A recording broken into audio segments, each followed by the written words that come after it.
For today's Health in Focus, we're ripping a page from the headlines, a tragic story out of the Atlanta area. A high school student, football player, hurt on the field, ended up going into cardiac arrest and dying. We've got board-certified neurosurgeon Dr. Jagannathan with us to talk about this incident.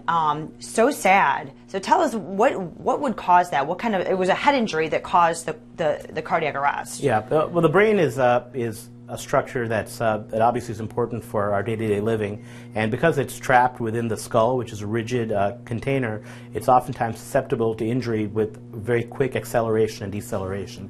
And we commonly see that with sports. It's actually one of the most common causes of head injury, even though we don't think about it. And the reason for that is because the brain, even though there may not be external trauma, the brain itself can be pretty significantly injured within the skull. And because you hear the story, and it didn't seem like he had like a real hard hit or anything like that. They were really trying to figure out when this happened. Right. So one of the critical parts, our understanding of head injury has changed significantly over the last 10 to 15 years. And one of the critical things is that it's not necessarily the magnitude of the trauma that's equated. I mean, the fact that somebody doesn't have a bloody nose or a broken bone doesn't necessarily mean they don't have a significant injury. It also means that that even minor injuries over the course of time can take a cumulative effect and cause a significant injury. So it means they've got to be taken very seriously. What can be done to prevent this, and what should somebody look out for? What kind of symptoms would come up in this kind of situation? Sure. So common symptoms with respect to head injury are going to be things like headaches, nausea and vomiting. Obviously, loss of consciousness is a critical feature, and that requires very immediate attention.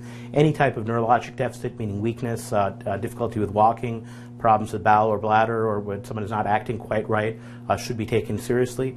From a medical perspective nowadays, the whole thing of just shaking it off and going back in there is not necessarily good advice. We want to take these seriously because we do know that there can be a cumulative effect of head injuries, and we also know that even a head injury that on the surface may not look very severe can be extremely severe. Yeah, obviously. Yeah. Very, very sad story. Well, thank you so much for your insight. I appreciate it. Thank you.